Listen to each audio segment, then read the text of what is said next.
नमस्कार मित्रांनो, स्वागत आहे तुमचं तुम्हा सर्वांच्या आवडत्या चॅनल आज काय नवीनवर। तर बघा मित्रांनो, आज काय नवीनच्या आजच्या व्हिडिओमध्ये आपण अतिशय आनंदाची बातमी आणि अतिशय महत्त्वाची बातमी ह्या ठिकाणी पाहणार आहोत। पाहू शकता तुम्हाला पाहायला मिळते 27 मेला 10वीचा निकाल लागणार, बोर्डाची या ठिकाणी घोषणा झालेली आहे। ऑफिशियल मित्रांनो अपडेट असणार आहे, संपूर्ण माहिती आपण पाहणार आहोत। व्हिडिओ शेवटपर्यंत नक्की बघत राहा, संपूर्ण माहिती कळणार आहे। त्या अगोदर तुम्हाला सूचना आहे, जर तुम्ही व्हिडिओवर नवीन असाल तर व्हिडिओला आताच लाईक करून द्या, कारण तुम्हाला नंतर वेळ मिळणार नाही। आणि जर तुम्ही अजूनही आपल्या चॅनलला सबस्क्राईब केलं नसेल तर लवकरात लवकर सर्वांनी चॅनलला सबस्क्राईब करून घ्या।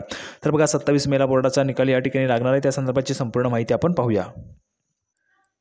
तर बघा मित्रांनो, संपूर्ण माहिती पाहण्यासाठी आपण या ठिकाणी आलेलो आहोत। पाहू शकता बघा, ऑफिशियली महाराष्ट्र राज्य माध्यमिक उच्च माध्यमिक शिक्षण मंडळातर्फे काढण्यात आलेलं जाहीर प्रकटन आहे।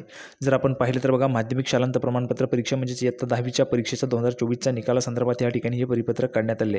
जर आपण पाहिलं तर महाराष्ट्र राज्य माध्यमिक उच्च माध्यमिक शिक्षण मंडळाच्या पुणे, नागपूर, छत्रपती संभाजीनगर, मुंबई, कोल्हापूर, अमरावती, नाशिक, लातूर व कोकण या 9 विभागीय मंडळांमार्फत मार्च 2024 मध्ये घेण्यात आलेल्या माध्यमिक शालांत प्रमाणपत्र परीक्षा म्हणजे इयत्ता 10वीचा निकाल मंडळाच्या कार्यपद्धतीनुसार अधिकृत संकेतस्थळावर सोमवार दिनांक 27/5/2024 रोजी दुपारी 1 वाजता ऑनलाईन जाहीर करण्यात येत आहे। तर बघा 27/5 म्हणजेच मित्रांनो सोमवारी तुमचा निकाल या ठिकाणी जाहीर होणार आहे। मी तुम्हाला अगोदर देखील तारीख या ठिकाणी सांगितलेली होती, आता ऑफिशियली पत्राच्या माध्यमातून आपण पाहिलेली आहे। तुम्हाला ऑफिशियली तुमचा जो काही निकाल आहे तो अधिकृत संकेतस्थळावर अशा पद्धतीने पाहायला मिळणार आहे। या संकेतस्थळावर तुम्ही जायचं आणि तुमचा निकाल तुम्ही पाहू शकता। तर अपेक्षा आहे तुम्हाला ही जी काय अपडेट आवडली असेल, अपडेट आवडली असेल तर लाईक करा, जास्तीत जास्त शेअर करा। त्याचबरोबर तुमचा निकाल लाईव्ह पाहायचा का तर कमेंट बॉक्समध्ये सर्वांनी लाईव्ह लिहून पाठवा, आपण लाईव्ह देखील या ठिकाणी चेक करू शकतो। जास्तीत जास्त विद्यार्थ्यांनी लाईव्ह लिहून पाठवायचं आहे। तर आपण पुन्हा एकदा भेटूया पुढच्या व्हिडिओमध्ये अशाच पद्धतीची नवीन अपडेट घेऊन, तोपर्यंत धन्यवाद।